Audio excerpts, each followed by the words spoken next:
Hello friends, welcome to my channel, Soulful Spinning. This is my channel about my fiber crafting journey.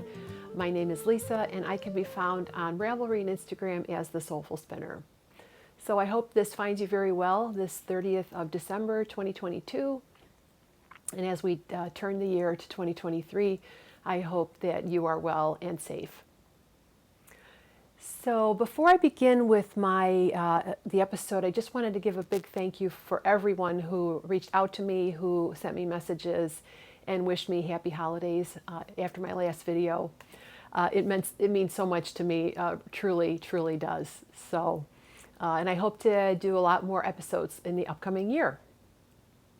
So last time I spoke to you, I was talking about doing a 12 breeds of Christmas, and I had this big plan, this fantasy that every day in the 12 days of Christmas, I would come up with a new breed and do a little breed study. Well, that's like going from 0 to 60 in like 2 seconds. I hadn't done any videos for about 6 months, so how I thought I could do a video every day, I don't know. But you know, as we crafters are, sometimes we overestimate the amount of things that we can actually do. So I scaled back my plan, and instead of doing the 12 breeds of Christmas, I thought I would do a winter breed study. So my hope is that I will come once a week, hopefully either Friday or Saturday at the end of the week, and do a little mini breed study. What encouraged me to do this, or it's motivated me to do this, was this package that I got from Fibers. And I'll link her shop below. She's a fiber, well, she sells fiber on Etsy, and she has these little tiny samples. So I think you've seen these samples before. I think World of Wool carries them. So I've got 12, the box came with 12 breeds, and then I added one, and that's the first one I'm going to start with today. So my first breed is going to be the Black Welsh Mountain. So I thought I would do is just sort of start in the UK and Scotland and then work my way out from there. So I have 13 breeds, and the way I reckon this, by the vernal equinox, somewhere in the 20th something of March, I will have covered 13 breeds. Some of the breeds are completely new to me, and some of them I have worked with before in raw form or in commercially prepared or farm prepared roving. So any of the breeds that I have in my stash along with the samples, I'm going to do a sort of a little comparison between, you know, the commercially prepared product and then my own raw fleece that I have. But several of these breeds I've never tried before. So the Black Welsh Mountain is the first one that I just worked on this last week. So I have next upcoming is on the 6th of January will be Hill Radnor, and then Shropshire, North Ronaldsay, and many more. So I hope you enjoy this as this little mini breed study that I have in my Soulful Spinning series here. So let's go ahead and talk about Black Welsh Mountain. So, of course, my go-to first place I look for if I'm interested in looking at a breed is, of course, the Fleece and Fiber Sourcebook, which every fiber person talks about. There's also the Field Guide to Fleece. And this is kind of the first, hard copy book I have on my bookshelf here that I always consult. And then the other thing I do is I do a Google search. And I try to find there's usually an organization just devoted to that particular breed, Flock Society, Flock Book Society, etc. And I found, of course, Black Welsh Mountain online. So I'm going to put the links to all the informational websites in the description box. And hopefully I'll be able to insert some pictures here as I just give you a little brief rundown of the breed. All right, and then I'll give you my impressions. So,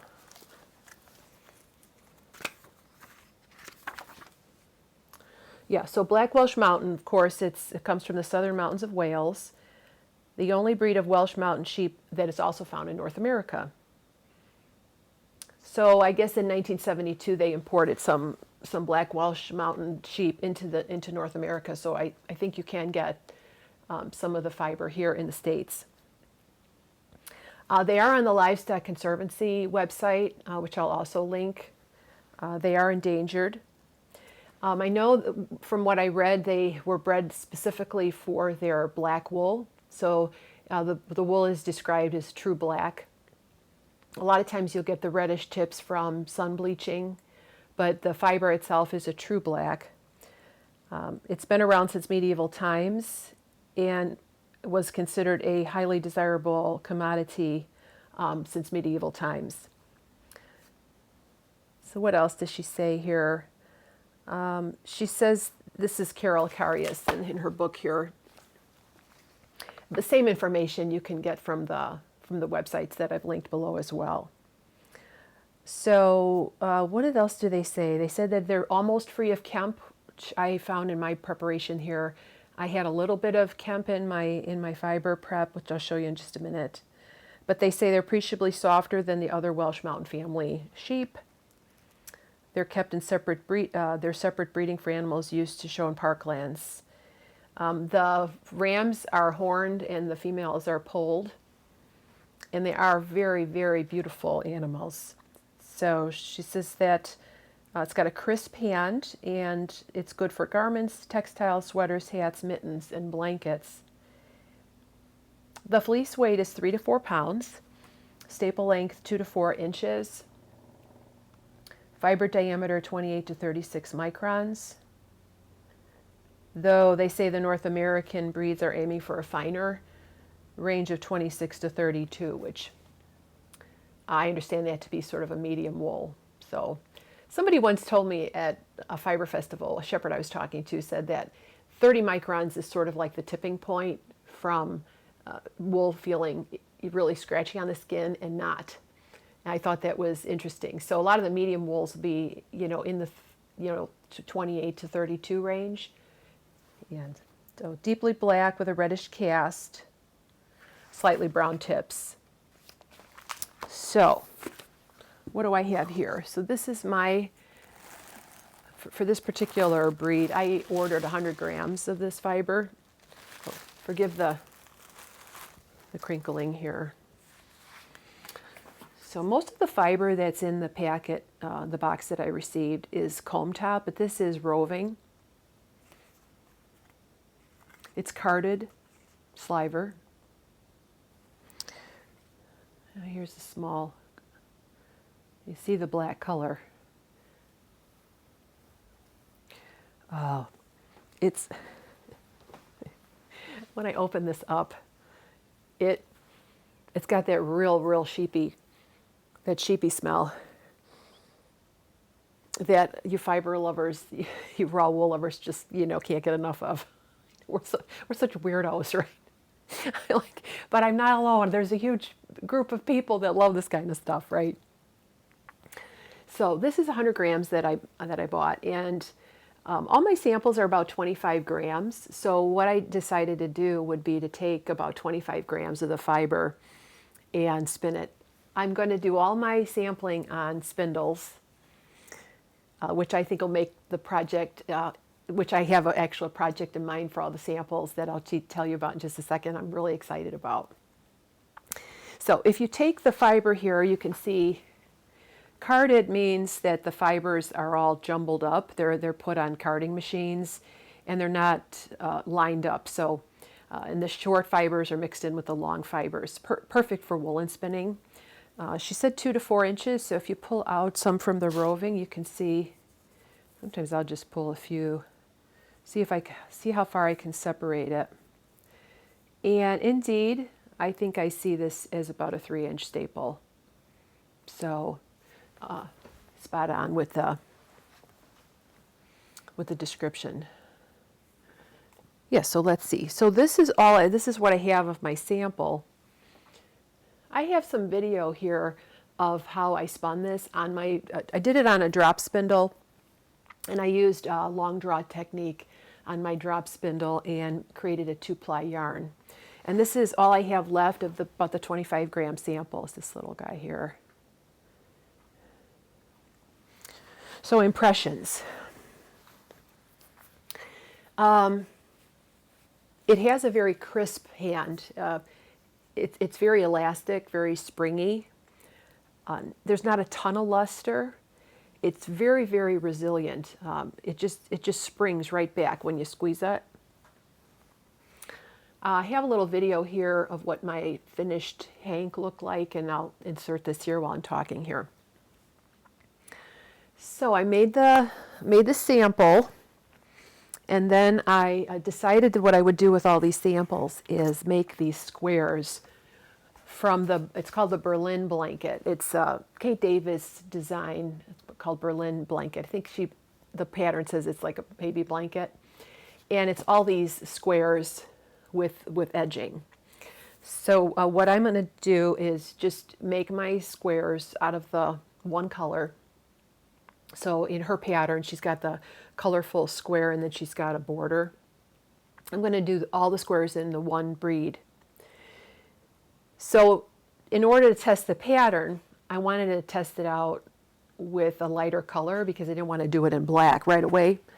So I first pulled out some hand-spun Romney, which actually isn't part of my group of 13 here, but I did a video on Romney, and if I can figure out how to do that little card thingy, I'll put that in the video, and you can go have a look at that. I talked about Romney in one of my earlier episodes, maybe a couple years ago. So this was my sample here. So this is Romney, and I just wanted to see how it would knit up, you know, if I could follow the pattern. I had to learn how to do the pinhole cast on. And the tutorial I used was from Knit Freedom, and it was excellent. I used a crochet hook, and it worked the very first time.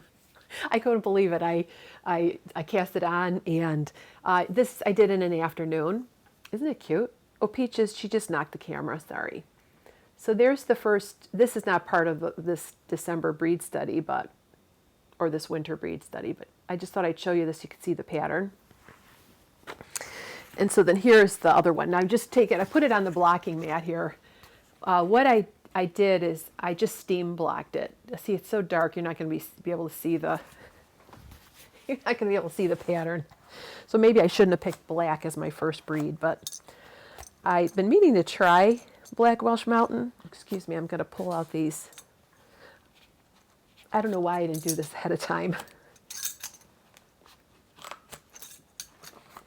I got this blocking wire, blocking mats and pin set. Okay, so let me see.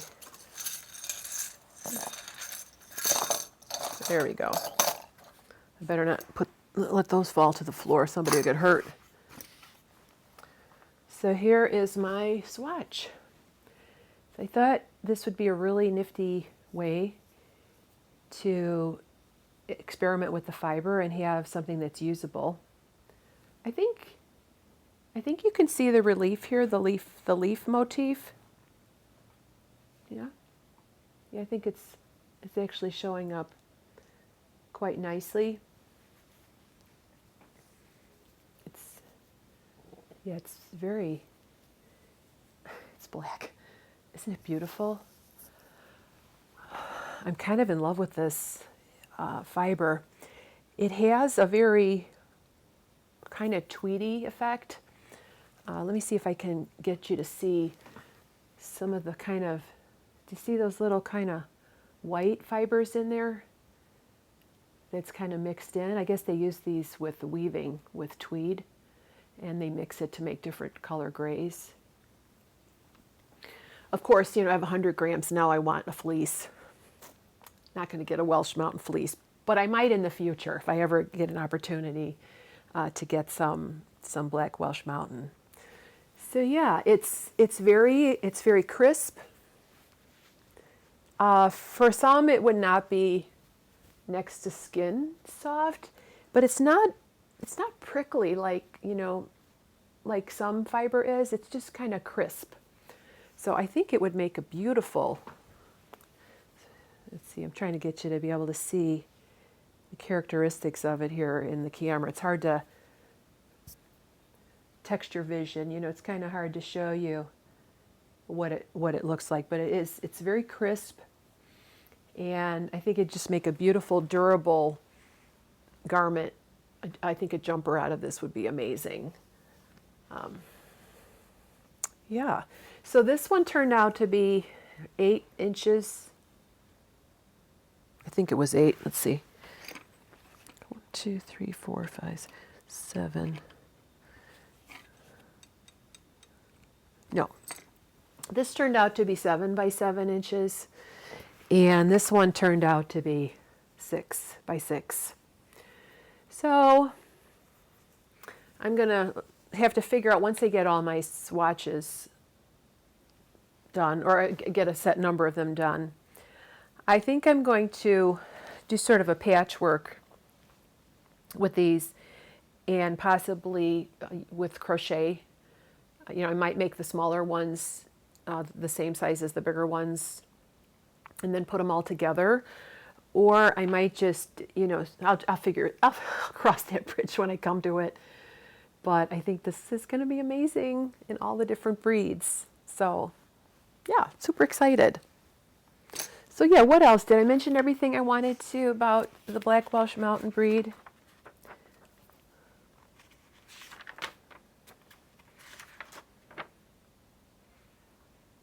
Yeah, so it was developed strictly for the color of its fleece. Its origin is Wales. Uniform fleece, dense, black, firm. Yeah, firm, that's how I would describe it. No kemp. It's a conservation breed. And it was an absolute delight spinning. So how about you? Do you want to join me on this winter journey of breed study? You can do whatever breeds you want, but if you want, you could get the same fiber pack that I did, or just kind of play along. It is really fun just to pick a breed and learn about it, read about it, and you know, and making these little squares was very, very satisfying. I couldn't stop. What else did I want to say? I did it on a 3.5 millimeter DPNs. And yeah, it's easy pattern, and I'm looking forward to making a lot more squares.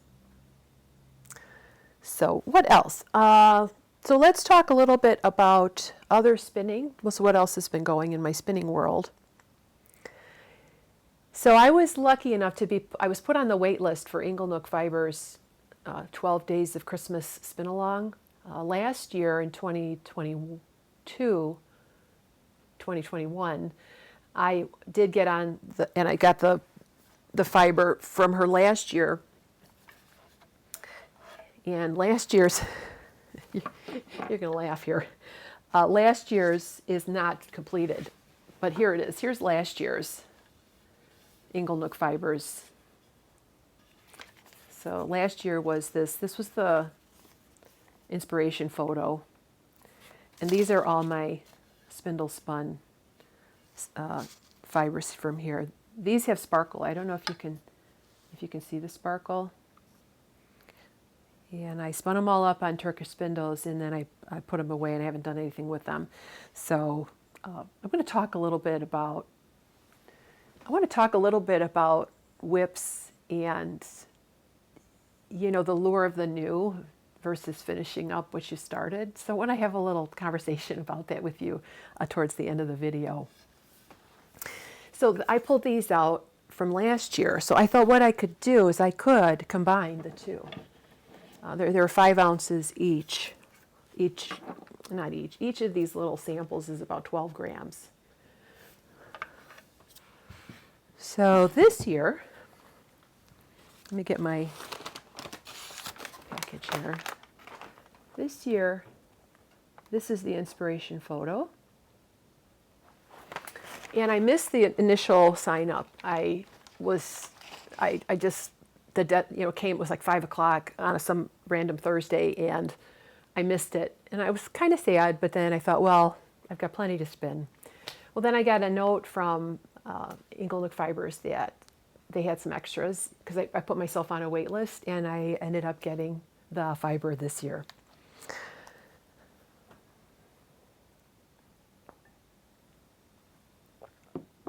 So I'm going to do the same thing as last year. I'm spinning them up on my Turkish spindles. But this year I'm not so worried about keeping up. You know, that whole idea of it's an along, you know, spin along, knit along, what have you, and you have to keep up.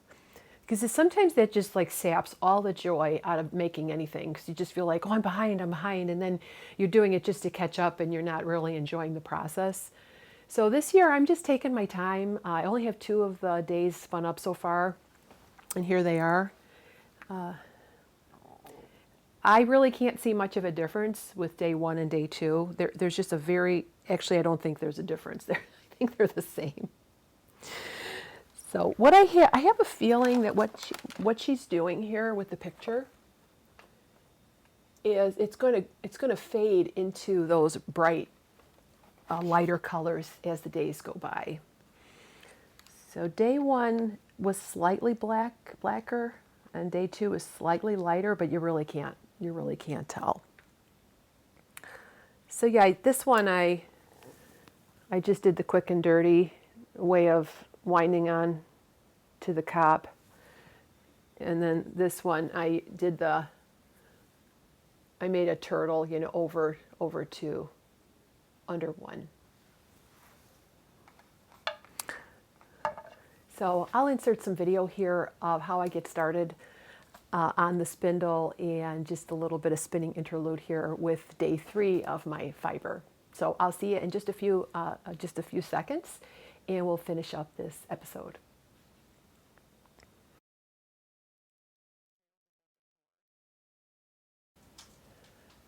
You can see the fiber is getting more green here. It's really pretty. So yeah, you get about 25 grams.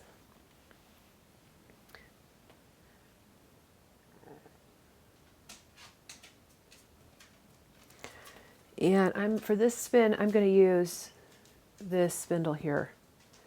So this is one of my ISTcrafts spindles.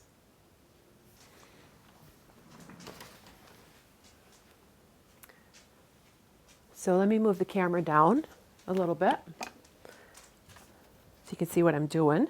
So what I like to do with these fibers here is just to they're right off the carders,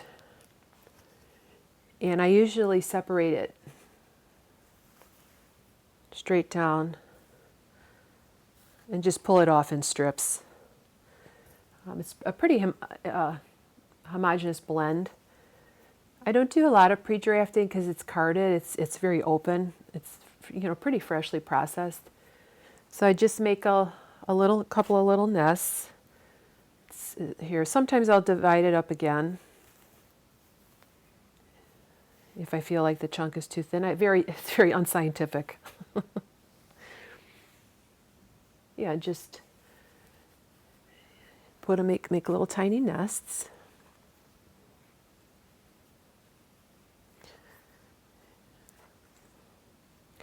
This is a smaller one here that I have. So here's my fiber, all kind of opened up and everything. So here's my spindle. So you can make your own leader just with your fingertips. But because I have a lot of spindles laying around, that's an understatement, you guys. What I'll do is I'll sometimes take one of my drop spindles. This is one of my spindles from Bill Mutchler, Spindle Maker Extraordinaire on Etsy. And what I will do is sometimes I'll just get my leader started on my drop spindle because it's easier for me to do. So I just hook it on here, and then I just start spinning in a clockwise direction. And I just make a couple feet of fiber, and then I'll just put that spindle aside. For some reason, I love these little, I forget what she calls them, batlings, Hufflepuffs, Snuffle Puffs. I'll put the name of it.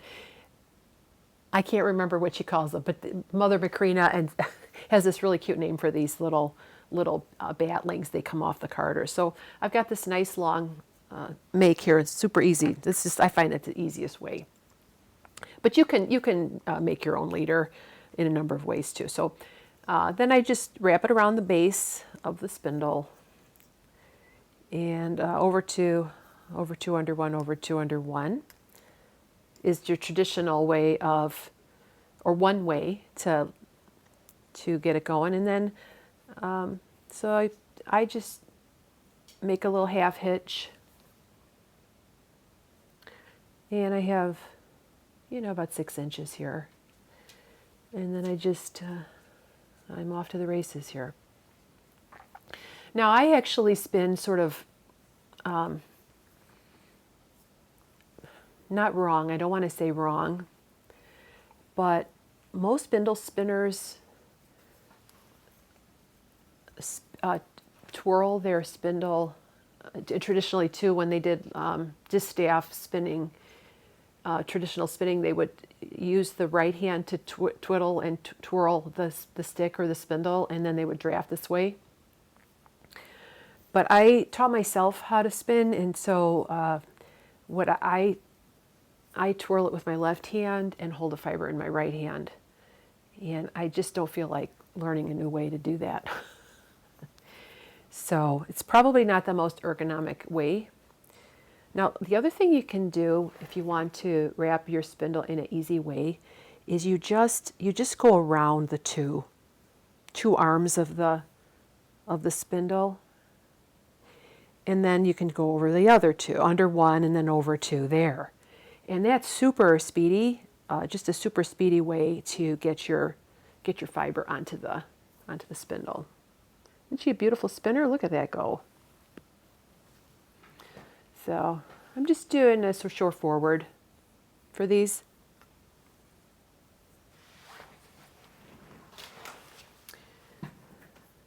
And then I just flip it up. So again, I'm just going to wrap it around 1, 2, 3, I don't know, 4 times. Go under 1, 1, 2, 3, 4, and then flip it on there, and I'm off going again. I have a video on the Turkish spindle spinning. That was one of my very first videos I made.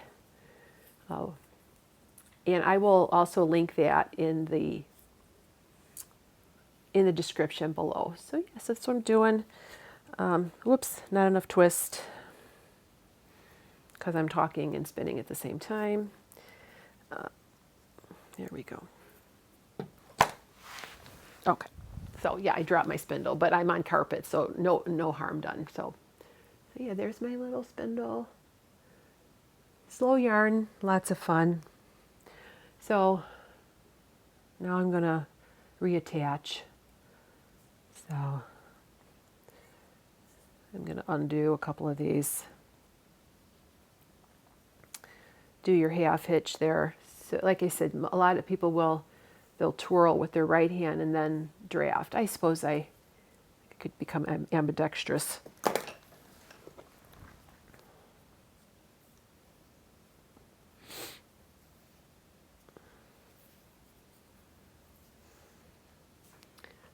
Yeah, so I just, here's the, it's kind of hard to see because I've got a dark shirt on, and it's dark yarn, and it's a dark spindle, and it's dark outside, so everything's dark. But I don't do too thin because of the textural elements in the fiber. I want them to show. So I think if you spin too thin, you can't always see the textural elements. So yeah, I can spin while I'm watching a podcast or watching TV. Again, I just go over maybe 2, 3, 4 times, and then under, and then over again a couple times. And doing it this way gives you a little ball of yarn here. It gives you kind of a little ball, rather than the turtle shape. This one, this is ISTcrafts Turkish spindle, which are unbelievably amazing.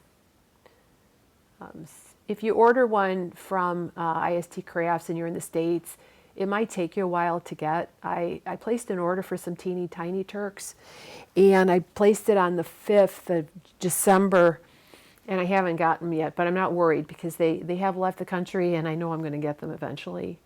So I'm not affiliated with Ian Tate, but his spindles are just extraordinarily good.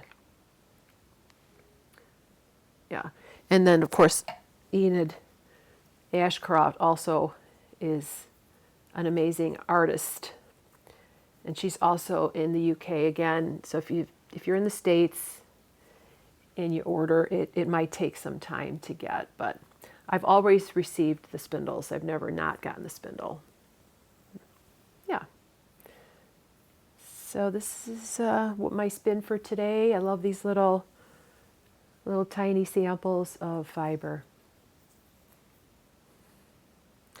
So yeah, just kind of really quick. You don't have to do anything fancy. You get sometimes I go too many times around, but you want to leave a little bit here to build up the twist. And that's it. Just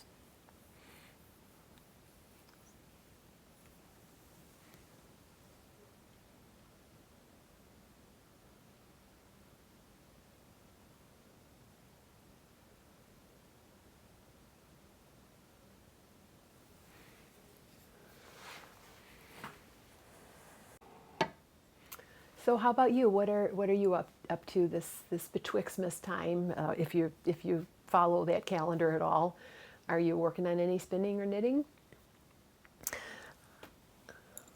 Ever since I finished the Stephen West twists and turns along, and I finished the shawl well after when it was over, the deadline, and I really got in touch. That project really helped me get in touch with, my need to sort of like hold myself to some standard, some arbitrary standard, because really, as long as you're working on something and getting it done, does it really matter if you get it done within like the month? There's just no way I could have finished that in a month.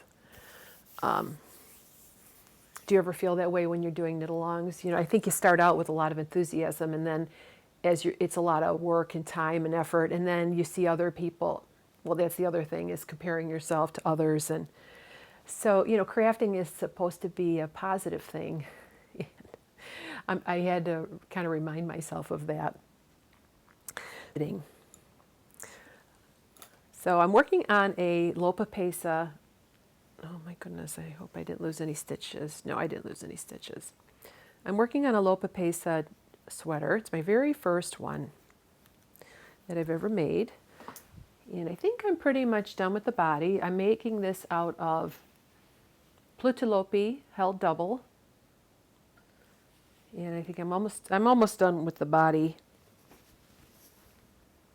I'm going to go about 43 centimeters because I'm pretty tall, and I just want it to be nice and long and oversized, kind of not oversized, but just nice long to cover my bum.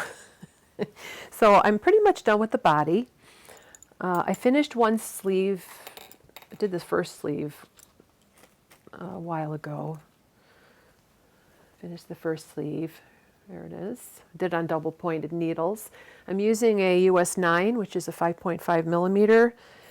And I'm working on the second sleeve here. This is Good TV knitting. So I'm just doing the increases. Every 7 rows I'm doing increases. So I should get this done today. And then I'm super excited about putting the sweater together. So this is the first one I've done like this. So I'm using these directions. I'm going to show you this book that I have in my library. I have this book on my bookshelf. My library. It sounds really fancy. It's just a bookshelf in my front room. Okay. So quick Icelandic knits. Here's a picture of the pattern. Let's see here if I have it. This is a good picture. So I'm going to go ahead and do the think I'm going to do the higher collar. And I have a turtleneck cotton shirt that I'm going to use to wear under it. But what I loved about this cute little book is she's got this mini version of the Icelandic traditional construction here, like a little mini version. And it explains, you knitting the body, knitting one of the sleeves, connecting that sleeve, then knitting the other sleeve and connecting that sleeve, and then working the yoke. So I thought I would get a jump on the second sleeve. I kind of like this construction because kind of the fun parts are at the end. So you have this motivation to get to the end, to the color work section. Whereas if you're working top down, all the interesting things are happening at the beginning, and then after that it's just, the stockinette slog down the body and down the sleeves. So I'm just doing it in the traditional method. I'm not putting any short rows in. I might regret that, but we'll see. I'm pretty, I'm pretty straight. I'm hoping that it won't be too choky here. But I thought I would just do the traditional Icelandic Lopapeysa with no, nothing fancy in there. So this is one of the books that I found really, really helpful in learning about classic Icelandic knitwear. This one is by... This one's really cute. It's got some, I think, got some cute little patterns in here, but also very, it's like really cute little. I think it's her family here that she used in her pictures. It's a nice thin book, and it explains how to put the sweater together very, very easily. What else have I used? I have two other books I want to share with you about knitting that's giving me some assistance with this whole project. And this one here, which is by Kristen Drysdale, the Nordic Knitting Primer. This is a really excellent book. She's got directions in here also for how you put it together, as well as a lot of helpful things about knitting stranded, and actually has some beautiful, beautiful patterns in there. So I really like this book as well. And then another one I have is this is classic knitting with Icelandic wool. It's Vedas. I'm not even going to try to say her name. Jansdottir. Vedas Jansdottir. Yeah. So she's like I think she's a big designer for ISTcrafts. Most of the patterns in here are made out of Letlopi, though there are a couple that are made out of Alafoss. Here's one that I'd love to make this one. I have dreams of an Icelandic zip up, kind of like that, in shades of black and white and gray. But there's a lot of patterns in here for children and grown-ups, and there's also some. I went over 30 minutes. So here's the Radari, which a lot of people have knit. So this is really a neat book. In a future episode, I'm going to talk about Icelandic sheep, and I have a fleece, lamb's fleece that I just got from the fall shearing from a favorite shepherdess, and I can't wait to share with you my process with that. So that's upcoming later this winter. So yeah, those are just a few of the books that I've been getting inspired by. It's winter, though. We went from super, super cold to extremely mild, and the same thing's happening in other parts of the country too. And all the snow's gone. It's 50 degrees outside. It's just weird. I'm hoping it gets cold again because I'm not ready for spring yet. I want more winter. My husband says, oh, don't worry, we're going to get a lot more winter. So yeah, so that's the main knitting project I've been working on. I really, really, really want to cast on the Aurora Cabin Shawl, which is the hybrid knit along, the Stephen West knit along. But I know if I stop knitting on this, I'm just afraid I'm not going to finish it. So I'm really, I'm really going to try to stick with limited number of projects. Because, you know, for all the time I spent knitting and spinning, I don't have a whole lot to show for it.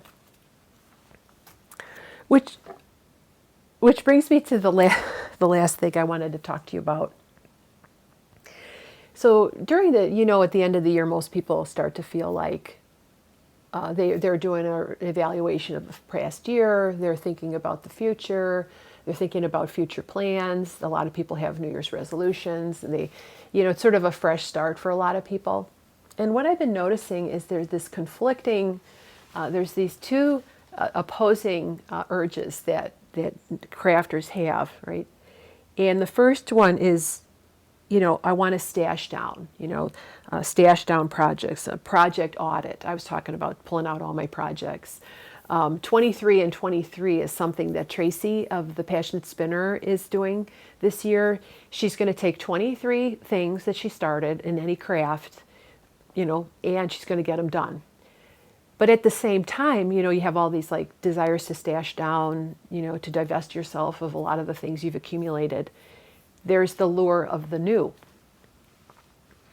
You know, there's the 12 cast-ons of Christmas, which, you know, let's cast on 12 things. And I'm like, yeah, I want to do that. I so want to do that. There's the make 9. There's the, you know, myriad number of knit-alongs. And, you know, it's just sort of that desire that you want to make things that other people are making. And so I have these two opposing, you know, desires as well.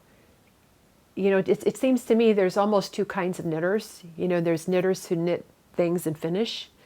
You know, like Kia and, you know, Selma and, well, a lot of people, you know, they churn out these projects and because they're truly knitting for the garment, for the object.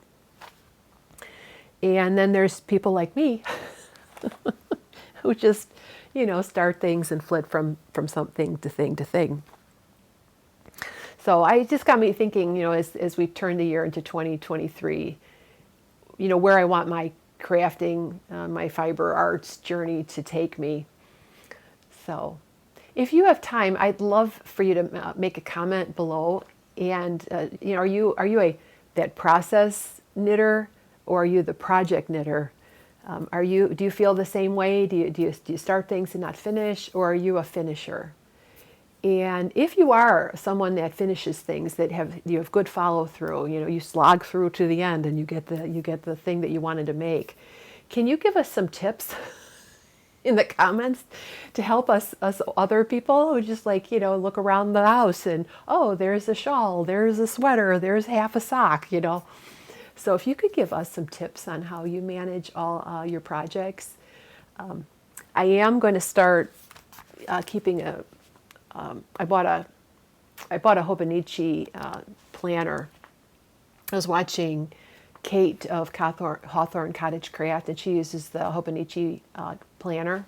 So I have one of those, and I'm going to try to, I think when you write things down, you know, you tend to get things done. You know, you make your goals, and then you check them off. So yeah, I'd love to hear your opinion about those two conflicting desires. You know, the desire for the new and the desire for the thing that you already started. So yeah, I think that's all I have time for today. In the next episode, I do plan on being back next week. I want to share with you a couple of books that I got at the Christmas season, and it's the Saltwater Classics. Knits for they're the knitting traditions of Newfoundland. So that's a little sneak peek of what I will be talking about next time.